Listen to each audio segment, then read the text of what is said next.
بسم الله الرحمن الرحيم. الحمد لله الذي أنزل على عبده الكتاب ولم يجعل له عوجا قيما لينذر بأسا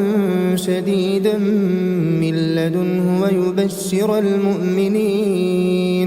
ويبشر المؤمنين الذين يعملون الصالحات أن لهم أجرا حسنا ماكثين فيه أبدا وينذر الذين قالوا اتخذ الله ولدا ما لهم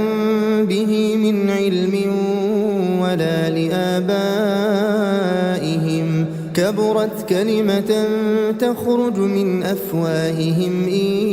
يقولون إلا كذبا فلعلك باخع نفسك على آثارهم إن لم يؤمنوا بهذا الحديث أسفا إنا جعلنا ما على الأرض زينة لها لنبلوهم أيهم أحسن عملا وإنا لجاعلون ما عليها صعيدا جرزا أم حسبت أن أصحاب الكهف والرقيم كانوا من آياتنا عجبا إذ أوى الفتية إلى الكهف فقالوا ربنا آتنا من لدنك رحمة وهيئ لنا من أمرنا رشدا فضربنا على آذانهم في الكهف سنين عددا ثم بعثناهم لنعلم أي الحزبين أحصى لما لبثوا أمدا نحن نقص عليك نبأهم بالحق إنهم فتية آمنوا بربهم وزدناهم هدى وربطنا على قلوبهم إذ قاموا فقالوا ربنا رب السماوات والأرض لن ندعو من دونه إلها لقد قلنا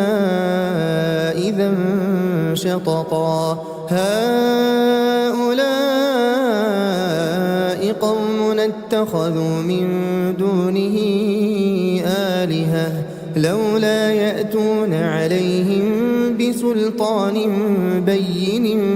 فمن أظلم ممن افترى على الله كذبا وإذ اعتزلتموهم وما يعبدون إلا الله فأووا إلى الكهف ينشر لكم ربكم من رحمته ويهيئ لكم من أمركم مرفقا وترى الشمس إذا طلعت تزاور عن كهفهم ذات اليمين وإذا غربت تقرضهم ذات الشمال وهم في فجوة منه ذلك من آيات الله من يهد الله فهو المهتد ومن يضلل فلن تجد له وليا مرشدا وتحسبهم أيقاظا وهم رقود ونقلبهم ذات اليمين وذات الشمال وكلبهم باسط ذراعيه بالوصيد لو اطلعت عليهم لوليت منهم فرارا ولملئت منهم رعبا وكذلك بعثناهم ليتساءلوا بينهم قال قائل منهم كم لبثتم قالوا لبثنا يوما أو بعض يوم قالوا ربكم أعلم بما لبثتم فابعثوا أحدكم بورقكم هذه إلى المدينة فلينظر أيها أزكى طعاما فليأتكم برزق منه وليتلطف ولا يشعرن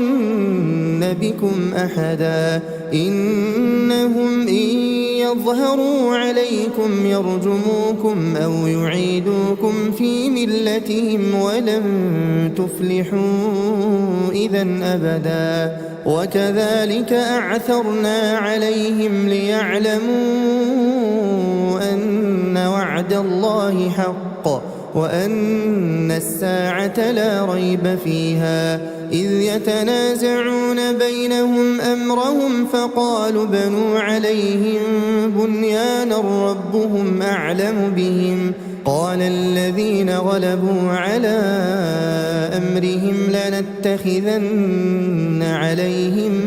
مسجدا سيقولون ثلاثة رابعهم كلبهم ويقولون خمسة سادسهم كلبهم رجما بالغيب ويقولون سبعة وثامنهم كلبهم قل ربي أعلم بعدتهم ما يعلمهم إلا قليل فلا تمار فيهم إلا مراء ظاهرا ولا تستفت فيهم منهم أحدا ولا تقولن لشيء إني فاعل ذلك غدا إلا أن يشاء الله واذكر ربك إذا نسيت وقل عسى أن يهديني ربي لأقرب من هذا رشدا ولبثوا في كهفهم 300 سنين وازدادوا 9 قل الله أعلم بما لبثوا له غيب السماوات والأرض أبصر به وأسمع ما لهم من دونه من ولي ولا يشرك في حكمه أحدا واتل ما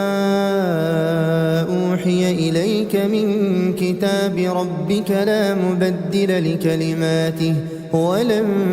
تجد من دونه ملتحدا واصبر نفسك مع الذين يدعون ربهم بالغداة والعشي يريدون وجهه ولا تعد عيناك عنهم تريد زينة الحياة الدنيا ولا تطع من أغفلنا قلبه عن ذكرنا واتبع هواه وكان أمره فرطا وقل الحق من ربكم فمن شاء فليؤمن ومن شاء فليكفر إنا أعتدنا للظالمين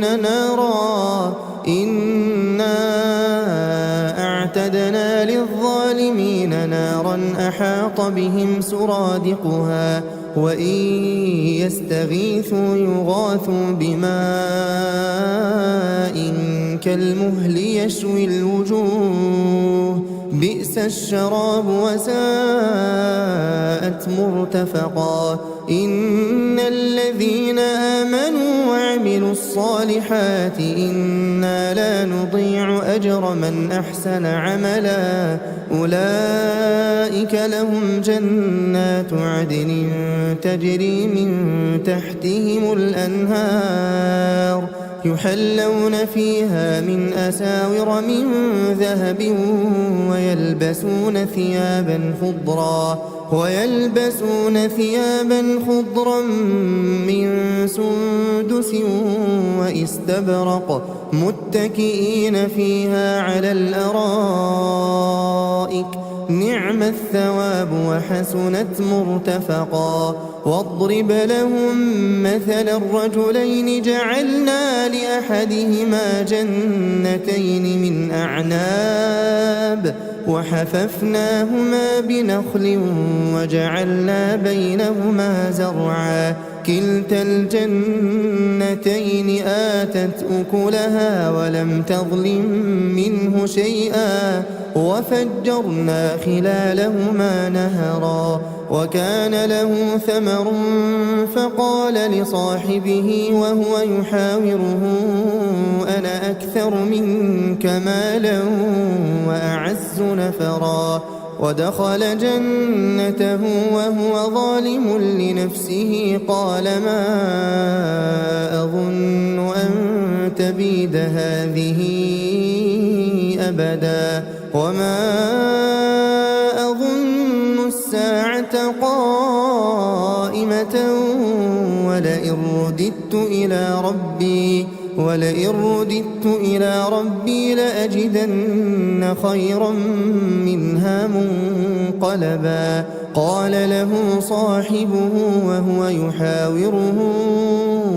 أكفرت بالذي خلقك من تراب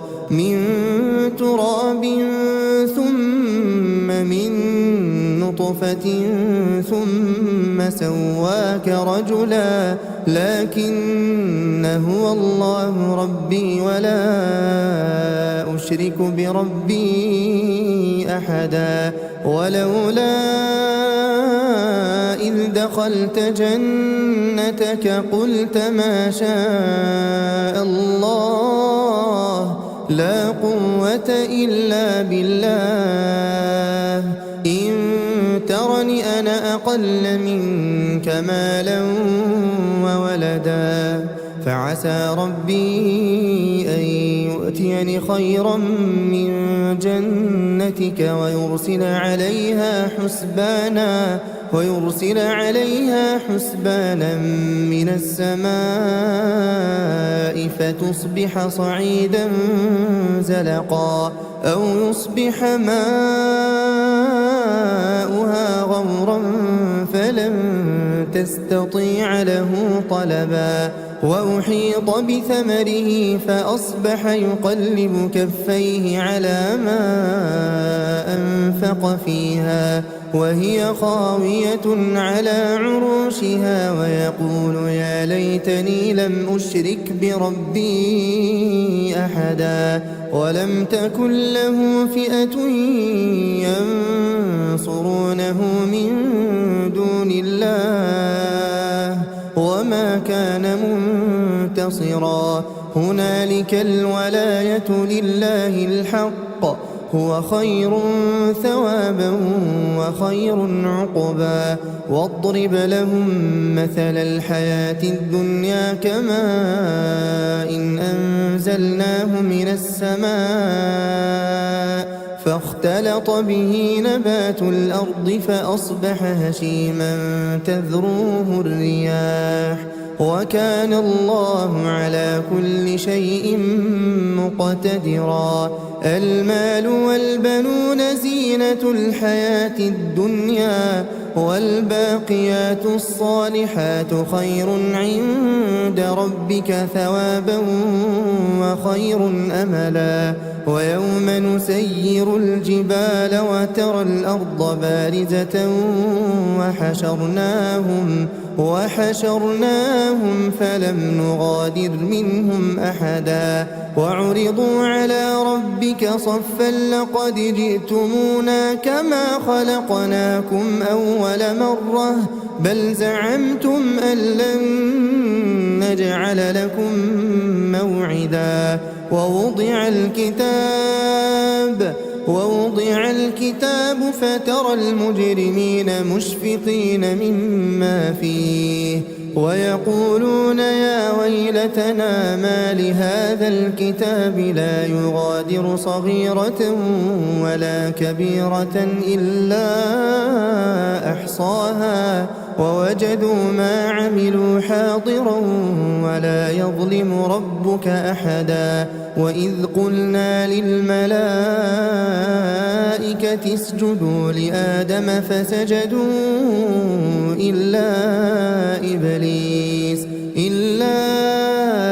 إبليس كان من الجن ففسق عن أمر ربه أفتتخذونه وذريته أولياء من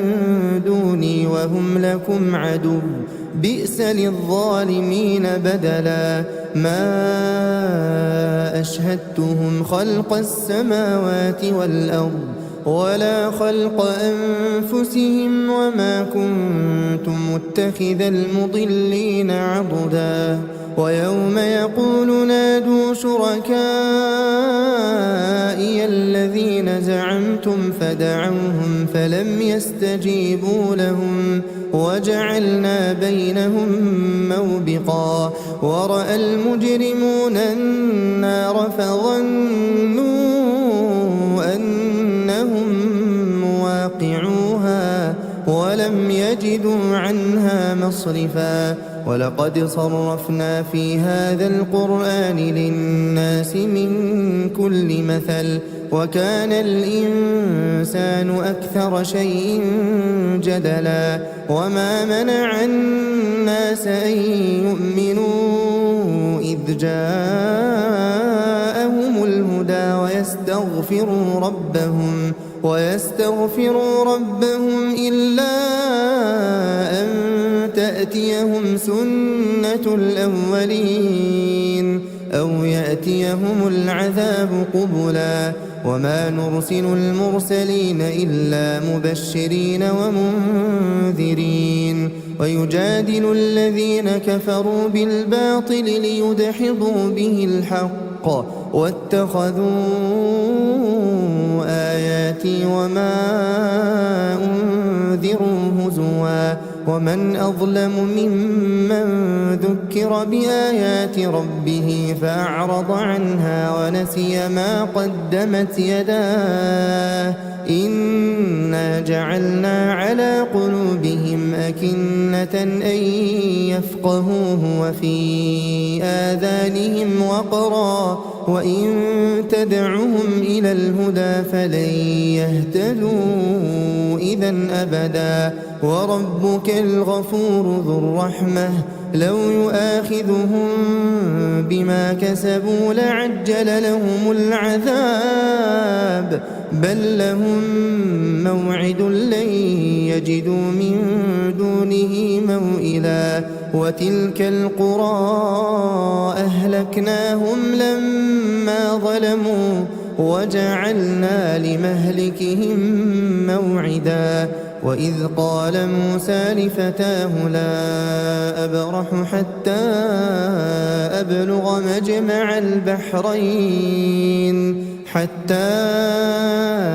أبلغ مجمع البحرين أو أمضي حقبا فلما بلغا مجمع بينهما نسيا حوتهما فاتخذ سبيله في البحر سربا فلما جاوزا قال لفتاه آتنا غداءنا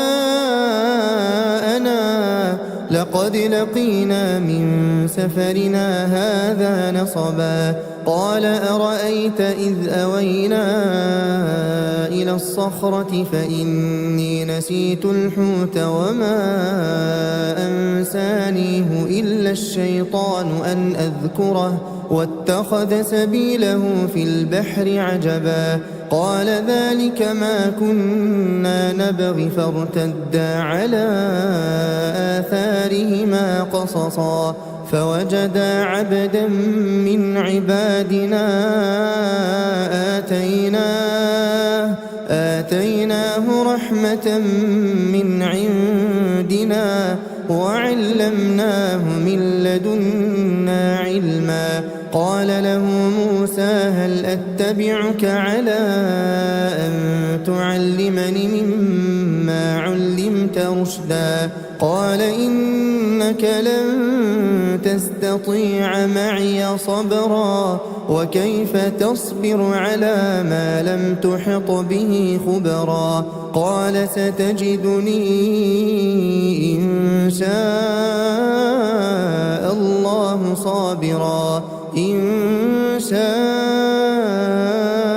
الله صابرا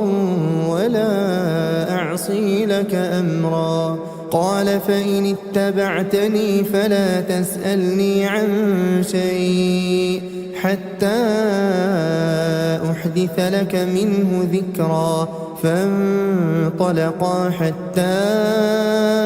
إذا ركبا في السفينة خرقها قال أخرقتها لتغرق أهلها لقد جئت شيئا إمرا. قال ألم أقل إنك لن تستطيع معي صبرا. قال لا تؤاخذني بما نسيت ولا ترهقني من أمري عسرا. فانطلقا حتى إذا لقيا غلاما فقتله قال أقتلت نفسا زكية بغير نفس لقد جئت شيئا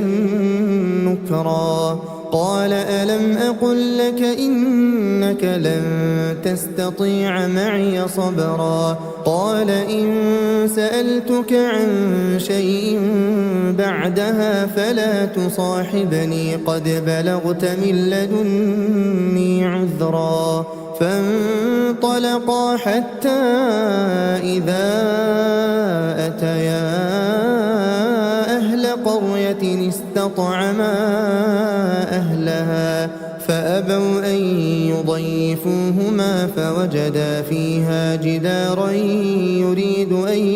ينقض فأقامه. قال لو شئت لاتخذت عليه أجرا. قال هذا فراق بيني وبينك سأنبئك بتأويل ما لم تستطع عليه صبرا. أما السفينة فكانت لمساكين يعملون في البحر فأردت أن أعيبها وكان وراءهم ملك يأخذ كل سفينة غصبا. وأما الغلام فكان أبواه مؤمنين فخشينا أن يرهقهما طغيانا وكفرا فأردنا أن يبدلهما ربهما خيرا منه زكاة وأقرب رحما. وأما الجدار فكان لغلامين يتيمين في المدينة وكان تحته كنز لهما وكان أبوهما صالحا. فأراد ربك أن يبلغا أشدهما ويستخرجا كنزهما رحمة من ربك وما فعلته عن أمري ذلك تأويل ما لم تسطع عليه صبرا. ويسألونك عن ذي القرنين قل سأتلو عليكم منه ذكرا. إنا مكنا له في الأرض وآتيناه من كل شيء سببا فأتبع سببا حتى إذا بلغ مغرب الشمس وجدها تغرب في عين حمئة ووجد عندها قوما قلنا يا ذا القرنين إما أن تعذب وإما أن تتخذ فيهم حسنا. قال أما من ظلم فسوف نعذبه ثم يرد إلى ربه فيعذبه عذابا نكرا. وأما من آمن وعمل صالحا فله جزاء الحسنى وسنقول له من أمرنا يسرا. ثم أتبع سببا حتى إذا بلغ مطلع الشمس وجدها تطلع على قوم لم نجعل لهم من دونها سترا. كذلك وقد أحطنا بما لديه خبرا. ثم أتبع سببا حتى إذا بلغ بين السدين وجد من دونهما قوما لا يكادون يفقهون قولا قالوا يا ذا القرنين إن يأجوج ومأجوج مفسدون في الأرض فهل نجعل لك خرجا على أن تجعل بيننا وبينهم سدا قال ما مكني فيه ربي خير فأعينوني بقوة أجعل بينكم وبينهم ردما آتوني زبر الحديد حتى إذا ساوى بين الصدفين قال انفخوا حتى إذا جعله نارا قال آتوني أفرغ عليه قطرا فما استطاعوا أن يظهروه وما استطاعوا له نقبا قال هذا رحمة من ربي فإذا جاء وعد ربي جعله دكاء وكان وعد ربي حقا وتركنا بعضهم يومئذ يموج في بعض ونفخ في الصور فجمعناهم جمعا وعرضنا جهنم يومئذ للكافرين عرضا الذين كانت أعينهم في غطاء عن ذكري وكانوا لا يستطيعون سمعا أفحسب الذين كفروا أن يتخذوا عبادي من دوني أولياء إنا أعتدنا جهنم للكافرين نزلا قل هل ننبئكم بالأخسرين أعمالا الذين ضل سعيهم في الحياة الدنيا وهم يحسبون أنهم يحسنون صنعا أولئك الذين كفروا بآيات ربهم ولقائه فحبطت أعمالهم فلا نقيم لهم يوم القيامة وزنا ذلك جزاؤهم جهنم بما كفروا واتخذوا آياتي ورسلي هزوا إن الذين آمنوا وعملوا الصالحات كانت لهم جنات الفردوس نزلا خالدين فيها لا يبغون عنها حولا قل لو كان البحر مدادا لكلمات ربي لنفد البحر قبل أن تنفد كلمات ربي ولو جئنا بمثله مددا قل إنما أنا بشر مثلكم يوحى إلي أنما إلهكم إله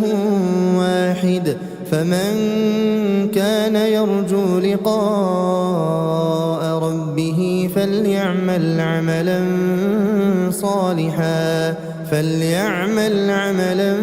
صالحا ولا يشرك بعبادة ربه أحدا بسم الله الرحمن الرحيم ياسين والقرآن الحكيم إنك لمن المرسلين على صراط مستقيم تنزيل العزيز الرحيم لتنذر قوما ما أنذر آباؤهم فهم غافلون لقد حق القول على أكثرهم فهم لا يؤمنون إنا جعلنا في أعناقهم أغلالا فهي إلى الأذقان فهم مقمحون وجعلنا من بين أيديهم سدا ومن خلفهم سدا فأغشيناهم فهم لا يبصرون وسواء عليهم أأنذرتهم أم لم تنذرهم لا يؤمنون إنما تنذر من اتبع الذكر وخشي الرحمن بالغيب فبشره بمغفرة وأجر كريم إنا نحن نحيي الموتى ونكتب ما قدموا وآثارهم وكل شيء أحصيناه في إمام مبين واضرب لهم مثلا أصحاب القرية إذ جاءها المرسلون إذ أرسلنا إليهم اثنين فكذبوهما فعززنا بثالث فقالوا إنا إليكم مرسلون قالوا ما أنتم إلا بشر مثلنا وما أنزل الرحمن من شيء إن أنتم إلا تكذبون قالوا ربنا يعلم إنا إليكم لمرسلون وما علينا إلا البلاغ المبين قالوا إنا تطيرنا بكم لئن لم تنتهوا لنرجمنكم وليمسنكم منا عذاب أليم قالوا طائركم معكم أئن ذكرتم بل أنتم قوم مسرفون وجاء من أقصى المدينة رجل يسعى قال يا قوم اتبعوا المرسلين اتبعوا من لا يسألكم أجرا وهم مهتدون وما لي لا أعبد الذي فطرني وإليه ترجعون أأتخذ من دونه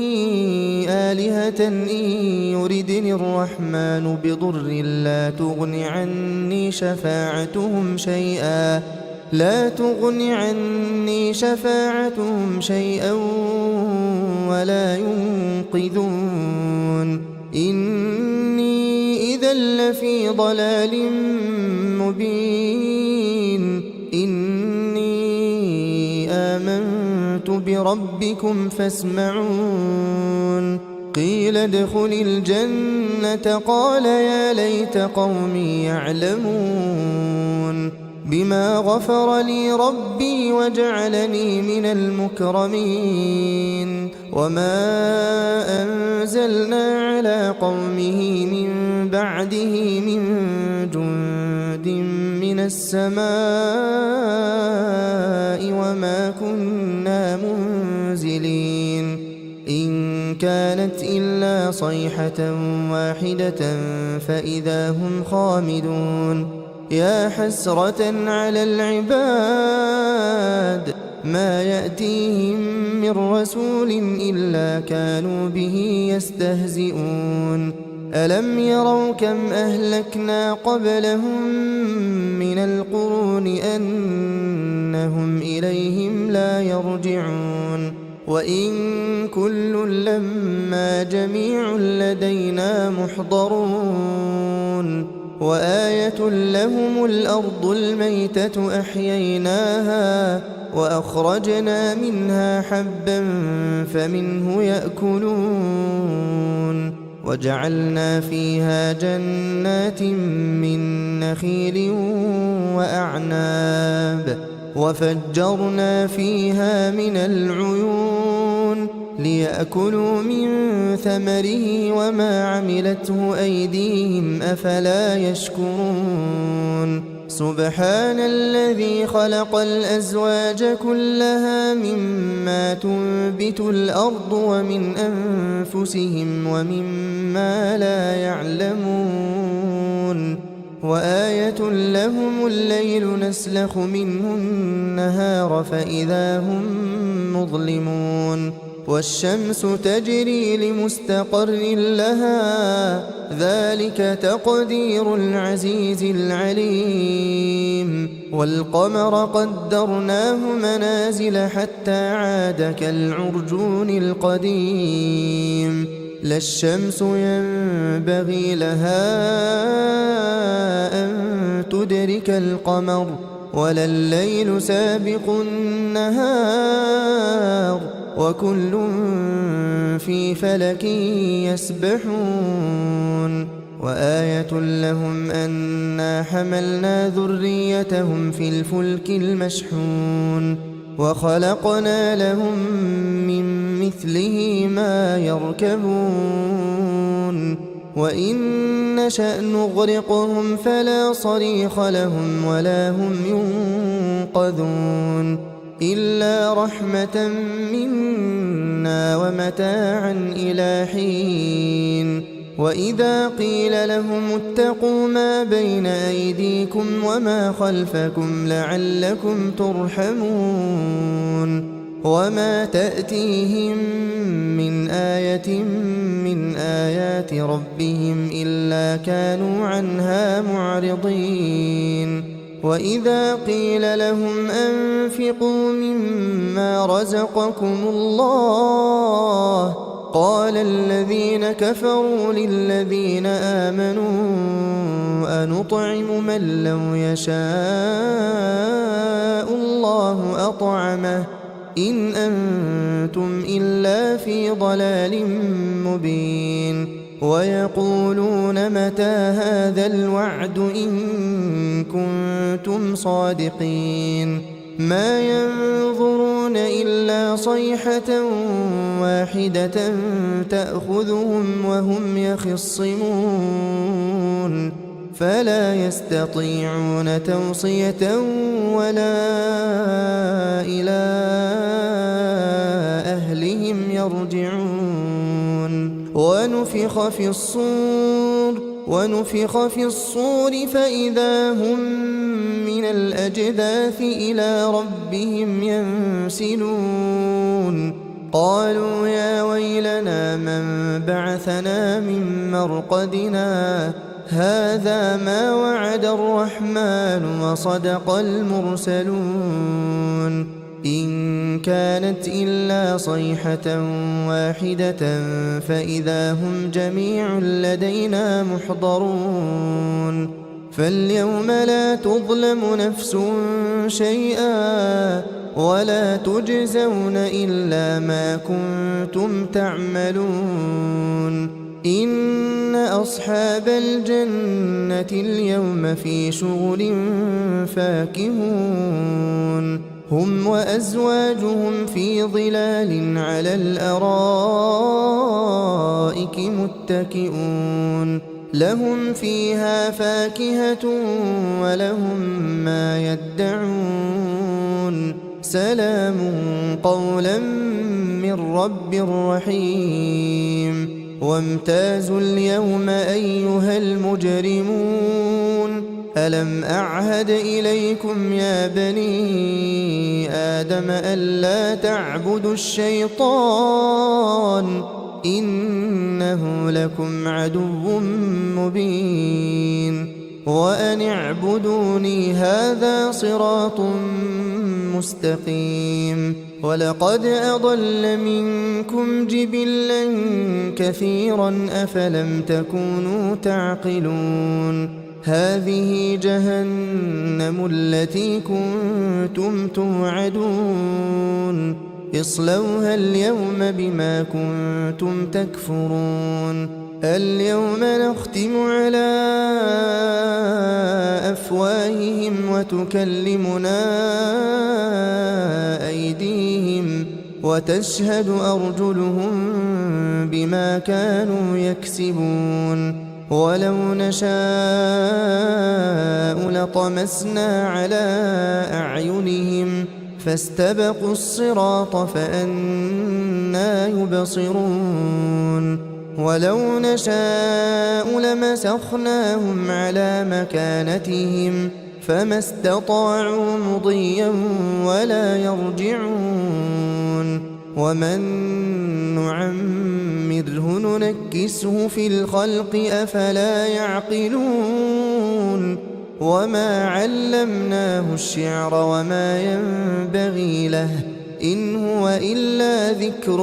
وقرآن مبين لينذر من كان حيا ويحق القول على الكافرين أولم يروا أنا خلقنا لهم مما عملت أيدينا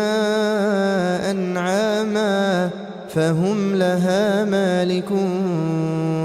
وذللناها لهم فمنها ركوبهم ومنها يأكلون ولهم فيها منافع ومشارب أفلا يشكرون واتخذوا من دون الله آلهة لعلهم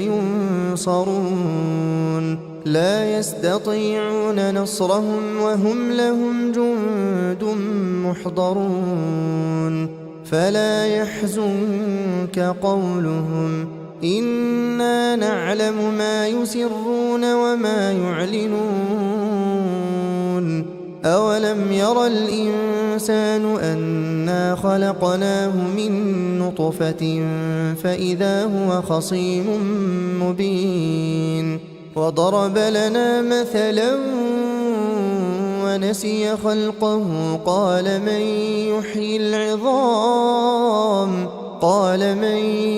يحيي العظام وهي رميم قل يحييها الذي أنشأها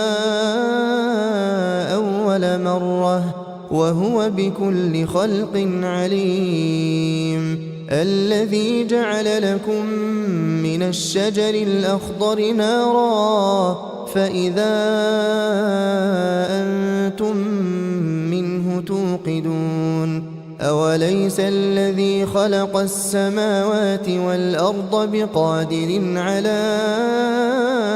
أن يخلق مثلهم بلى وهو الخلاق العليم إنما أمره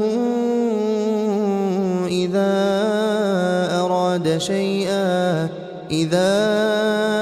أراد شيئا أن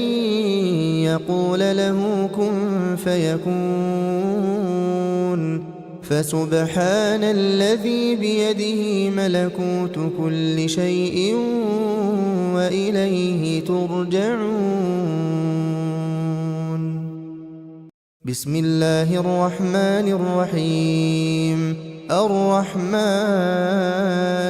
علم القرآن خلق الإنسان علمه البيان الشمس والقمر بحسبان والنجم والشجر يسجدان والسماء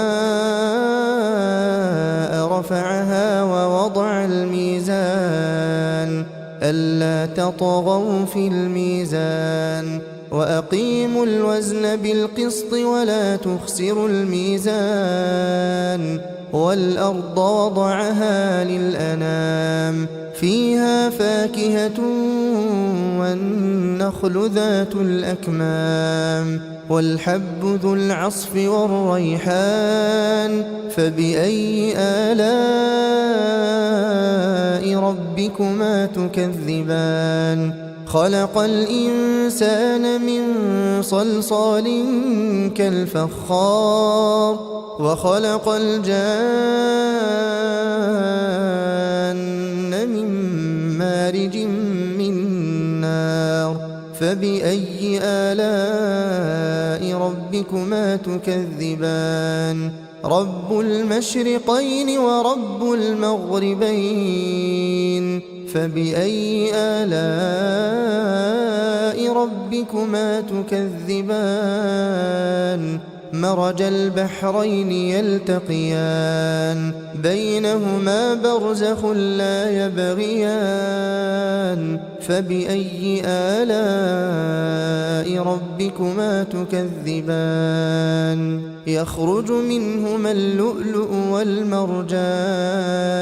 فبأي آلاء ربكما تكذبان وله الجوار المنشآت في البحر كالأعلام فبأي آلاء ربكما تكذبان كل من عليها فان ويبقى وجه ربك ذو الجلال والإكرام فبأي آلاء ربكما تكذبان يسأله من في السماوات والأرض كل يوم هو في شأن فبأي آلاء ربكما تكذبان سنفرغ لكم أيها الثقلان فبأي آلاء ربكما تكذبان يا معشر الجن والإنس إن استطعتم أن تنفذوا من أقطار السماوات والأرض فانفذوا لا تنفذون إلا بسلطان فبأي آلاء ربكما تكذبان يرسل عليكما شواظ من نار ونحاس فلا تنتصران فبأي آلاء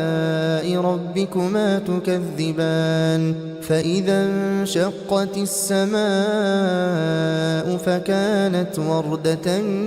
كالدهان فبأي آلاء ربكما تكذبان فيومئذ لا يسأل عن ذنبه إنس ولا جان فبأي آلاء ربكما تكذبان يعرف المجرمون بسيماهم فيؤخذ بالنواصي والأقدام فبأي آلاء ربكما تكذبان هذه جهنم التي يكذب بها المجرمون يطوفون بينها وبين حميم آن فبأي آلاء ربكما تكذبان ولمن خاف مقام ربه جنتان فبأي آلاء ربكما تكذبان ذواتا أفنان فبأي آلاء ربكما تكذبان فيهما عينان تجريان فبأي آلاء ربكما تكذبان فيهما من كل فاكهة زوجان فبأي آلاء ربكما تكذبان متكئين على فرش بطائنها من استبرق وجنى الجنتين دان فبأي آلاء ربكما تكذبان فيهن قاصرات الطرف لم يطمثهن إنس قبلهم ولا جان فبأي آلاء ربكما تكذبان كأنهن الياقوت والمرجان فبأي آلاء ربكما تكذبان هل جزاء الإحسان إلا الإحسان فبأي آلاء ربكما تكذبان ومن دونهما جنتان فبأي آلاء ربكما تكذبان مدهامتان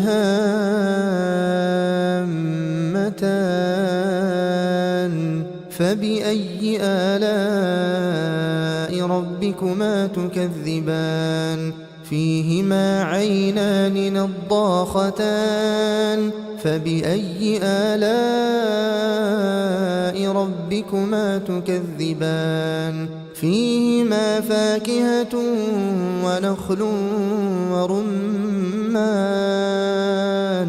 فبأي آلاء ربكما تكذبان فيهن خيرات حسان فبأي آلاء ربكما تكذبان حور مقصورات في الخيام فبأي آلاء ربكما تكذبان لم يطمثهن إنس قبلهم ولا جان فبأي آلاء ربكما تكذبان متكئين على رفرف خضر وعبقري حسان فبأي آلاء ربكما تكذبان تبارك اسم ربك ذي الجلال والإكرام بسم الله الرحمن الرحيم تبارك الذي بيده الملك وهو على كل شيء قدير الذي خلق الموت والحياة ليبلوكم أيكم أحسن عملا وهو العزيز الغفور الذي خلق 7 سماوات طباقا ما ترى في خلق الرحمن من تفاوت فارجع البصر هل ترى من فطور ثم ارجع البصر كرتين ينقلب إليك البصر خاسئا وهو حسير ولقد زينا السماء الدنيا بمصابيح وجعلناها رجوما للشياطين وأعتدنا لهم عذاب السعير وللذين كفروا بربهم عذاب جهنم وبئس المصير إذا ألقوا فيها سمعوا لها شهيقا وهي تفور تكاد تميز من الغيظ كلما ألقي فيها فوج سألهم خزنتها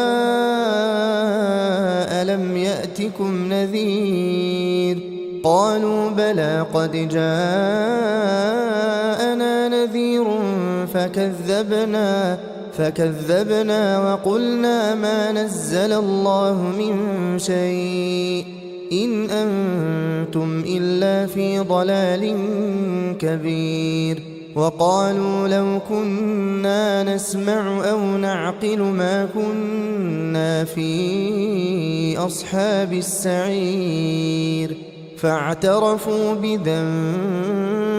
فسحقا لأصحاب السعير إن الذين يخشون ربهم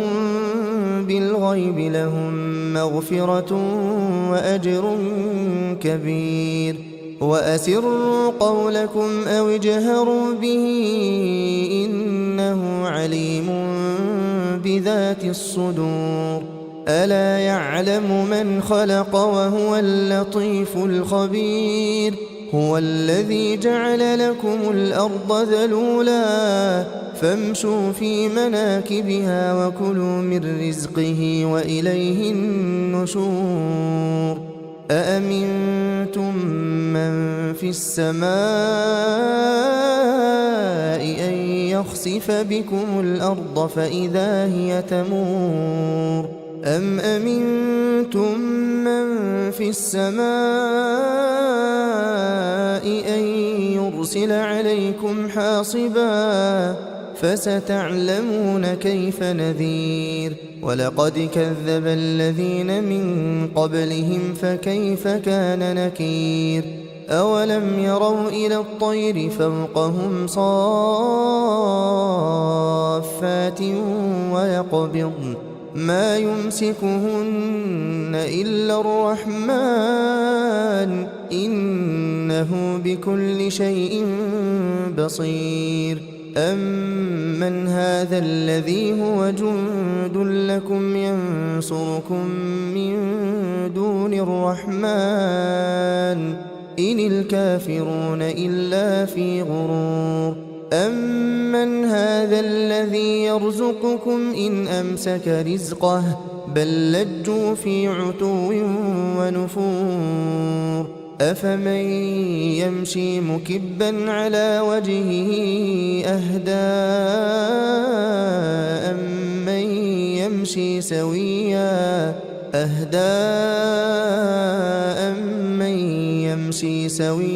على صراط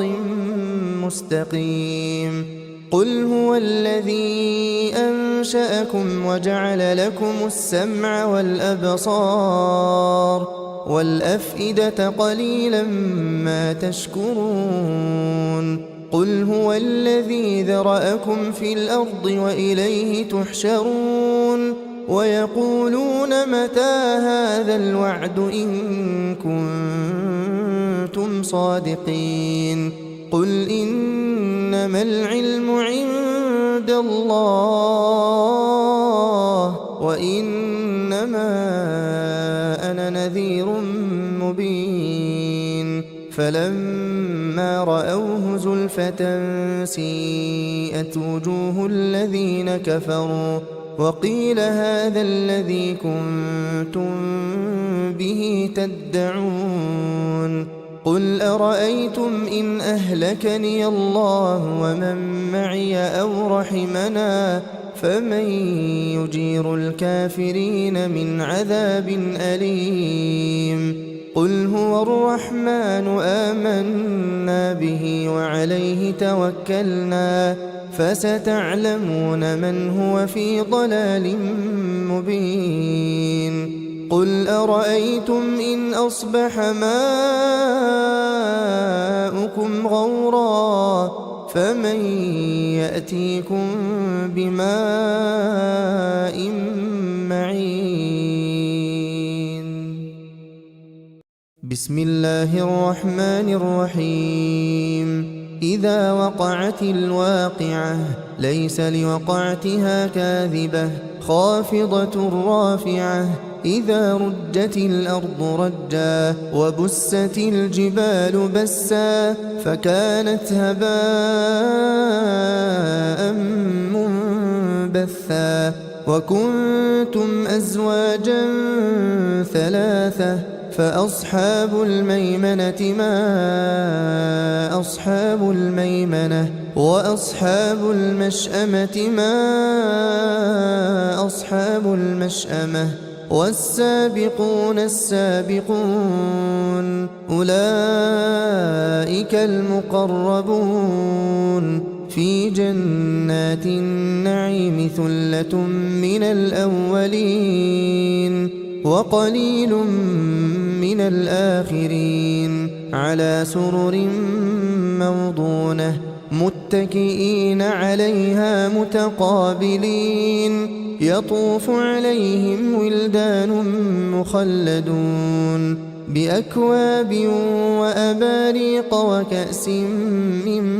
معين لا يصدعون عنها ولا ينزفون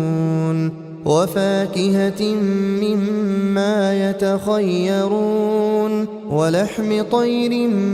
مما يشتهون وحور عين كأمثال اللؤلؤ المكنون جزاء بما كانوا يعملون لا يسمعون فيها لغوا ولا تأثيما إلا قيلا سلاما سلاما. وأصحاب اليمين ما أصحاب اليمين في سدر مخضود وطلح منضود وظل ممدود وماء مسكوب وفاكهة كثيرة لا مقطوعة ولا ممنوعة وفرش مرفوعة إنا أنشأناهن إنشاء فجعلناهن أبكارا عربا أترابا لأصحاب اليمين ثلة من الأولين وثلة من الآخرين. وأصحاب الشمال ما أصحاب الشمال في سموم وحميم وظل من يحموم لا بارد ولا كريم إنهم كانوا قبل ذلك مترفين وكانوا يصرون على الحنث العظيم وكانوا يقولون أئذا متنا وكنا ترابا وعظاما أئنا لمبعوثون أو آباؤنا الأولون قل إن الأولين والآخرين لمجموعون إلى ميقات يوم معلوم ثم إنكم أيها الضالون المكذبون لآكلون من شجر من زقوم فمالئون منها البطون فشاربون عليه من الحميم فشاربون شرب الهيم هذا نزلهم يوم الدين نحن خلقناكم فلولا تصدقون أفرأيتم ما تمنون أأنتم تخلقونه أم نحن الخالقون نحن قدرنا بينكم الموت وما نحن بمسبوقين على أن نبدل أمثالكم وننشئكم فيما لا تعلمون ولقد علمتم النشأة الأولى فلولا تذكرون أفرأيتم ما تحرثون أأنتم تزرعونه أم نحن الزارعون لو نشاء لجعلناه حطاما فظلتم تفكهون إنا لمغرمون بل نحن محرومون أفرأيتم الماء الذي تشربون أأنتم أنزلتموه من المزن أم نحن المنزلون لو نشاء جعلناه أجاجا فلولا تشكرون أفرأيتم النار التي تورون أأنتم أنشأتم شجرتها أم نحن المنشئون نحن جعلناها تذكرة ومتاعا للمقوين فسبح باسم ربك العظيم فلا أقسم بمواقع النجوم وإنه لقسم لو تعلمون عظيم إنه لقرآن كريم في كتاب مكنون لا يمسه إلا المطهرون تنزيل من رب العالمين أفبهذا الحديث أنتم مدهنون وتجعلون رزقكم أنكم تكذبون فلولا إذا بلغت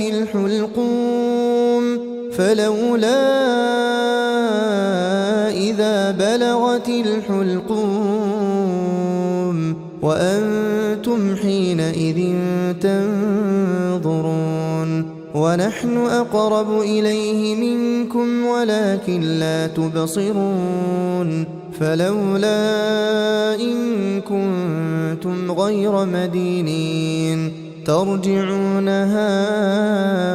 إن كنتم صادقين فأما إن كان من المقربين فروح وريحان وجنة نعيم وأما إن كان من أصحاب اليمين فسلام لك من أصحاب اليمين وأما إن كان من المكذبين الضالين